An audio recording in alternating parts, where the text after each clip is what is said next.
Do you have a way to convert your modern grid-powered kitchen into an emergency grid-down kitchen in the event of a power outage, an emergency, or even a long-term grid-down scenario?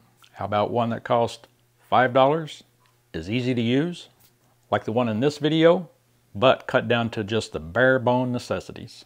Hello, my name is Les, and I want to welcome you to the Cheffprepper channel.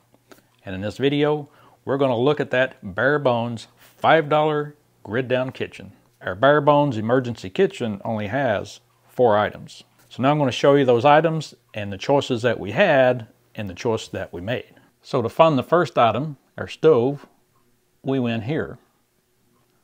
I know you might think that's the canned meat section, but no, that's the Dollar Tree's emergency stove section. Here are some of the options. And for our bare-bones emergency stove, we chose a tuna can. The next item for our emergency kitchen is the fuel. Now the Dollar Tree has quite an option of fuels. You can see many of them that they have in addition to these you see now in this video. But any of those will work. However, I believe that one is the best for an emergency do-it-yourself stove. The next item on our list is a way to light the fuel. And you can find these shorter cigarette lighters and you can find the longer lighters. Alcohol is very, very flammable.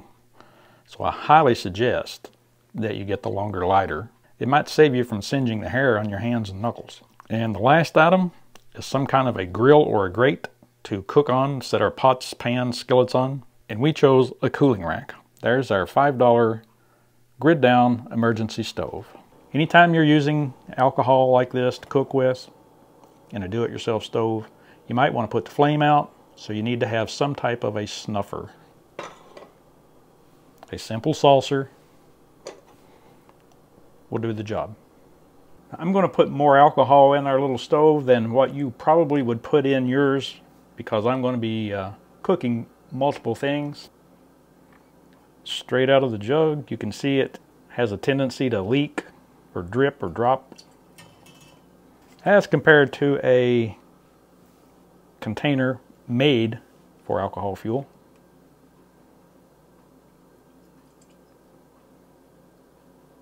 And of course, if you were to be fixing your own meals about to run out of fuel, you would never ever add fuel to your stove while it's burning. So the first thing we're going to try with our $5 mini kitchen is heating up a can of soup. One thing you're going to notice as we go through this video is alcohol, especially the 70% or even the 50%, they don't burn real clean. So you're probably going to see an orange flame and the kettle is probably going to get a lot of soot on it as we go through the video. That's one of the drawbacks of these stoves, but then again, it's a $5 stove.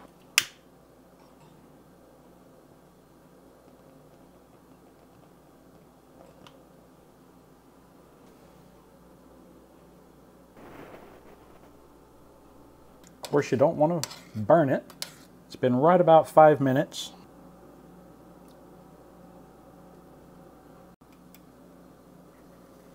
And the temperature is a little over 140. So that is plenty hot enough to eat if you merely wanted to heat up a can of soup, stew, something along those lines in a power outage or in an emergency.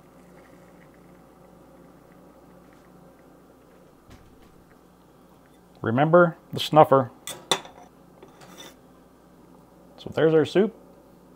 Test 1, heating up canned food.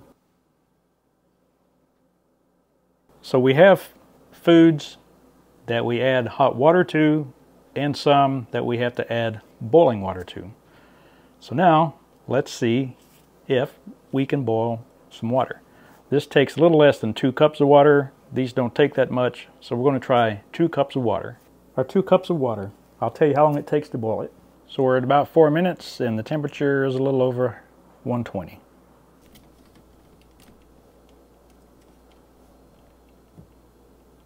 A little over 5 minutes. Here it is at 9 minutes. It is boiling, you can see.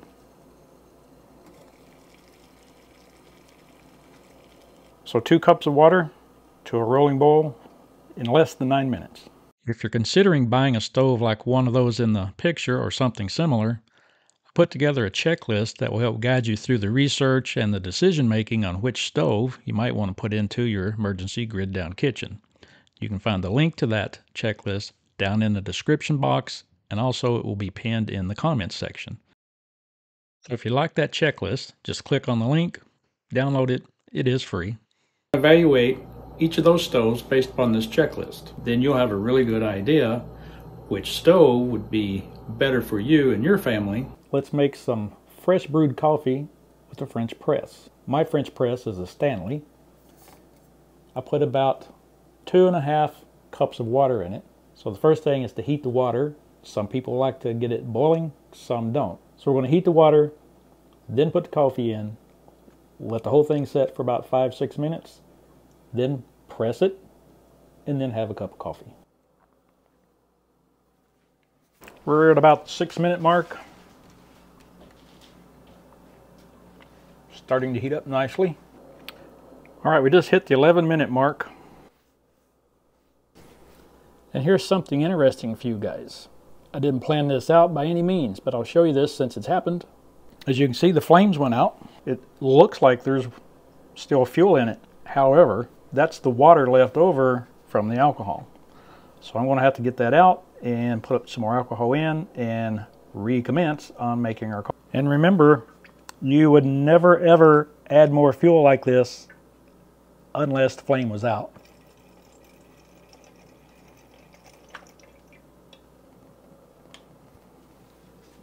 Okay, we're back to making our coffee. My apologies about the flame going out. So our timing on this is going to be way off kilter now, but that's okay. We're still going to have a cup of coffee. We've been a couple minutes since I restarted the stove, and it quickly got the water to a boil. I'm going to take it over there. The grill at this point out here is not hot at all. Remember,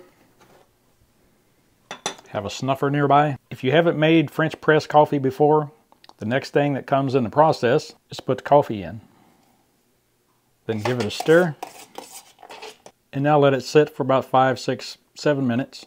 And if you've never made French press coffee before, it is very good coffee, but you will have to do it a few times until you get the strength of your coffee adjusted the way that you want it, like it. I know it doesn't look too good now, but it will. So this is the actual press part of the French press. Slides right down in there. Don't do it fast or you might spew hot coffee out on yourself. So gently push it down through. It does have a screen like a coffee filter in the bottom of it. And what that does, it presses all of the coffee grounds down to the bottom, and then your coffee filter is above the grounds, will keep them from coming out, and you're ready for your coffee. My favorite coffee cup, my daughter Jasmine Ray got that for me last year when she went to visit Spain and Portugal. Thank you, Jazzy, if you're watching. Doesn't that look good?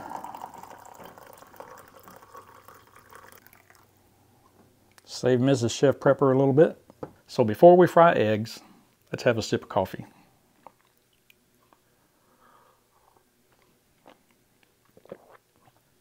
It is a very good coffee. A French press is a really good way to make coffee. And speaking of coffee, several of you have bought me a cup of coffee, and I want to say thank you for doing that. And if you'd like to do so as well, there is a link down in the description box that will let you do that.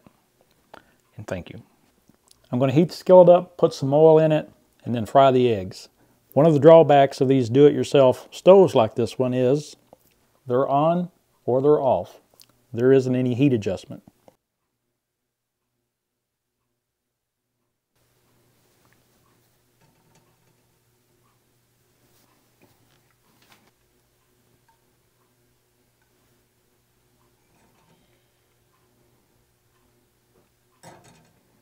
And anytime that you're going to be using alternative stoves or fuels, have those safety items on hand.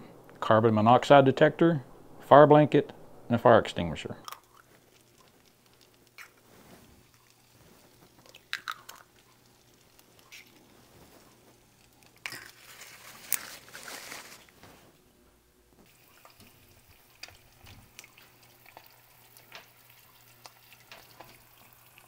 course, you can lower the heat by removing the skillet.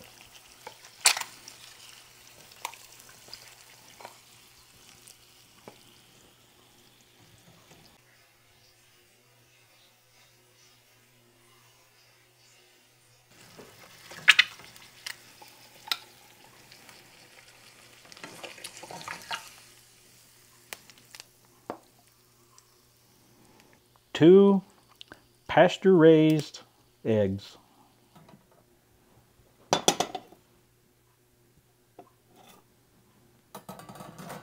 So what do you guys think about the $5 Grid-Down emergency stove? If you would like to upgrade your emergency kitchen with a alcohol stove that's a little more controllable, you can certainly do that with a stove like this Trangia that I have here. If you'd like a way to get your alcohol into your stove without getting it on your hands, there are jugs or bottles made just for that purpose.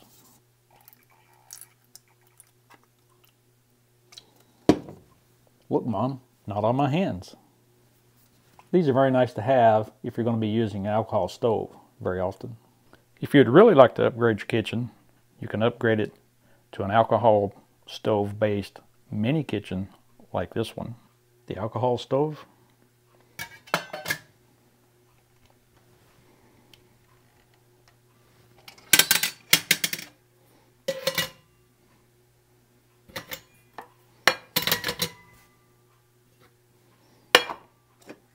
Want to make your cowboy coffee?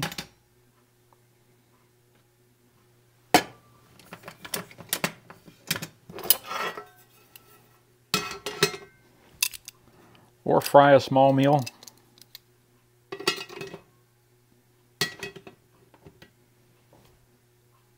a very nice set.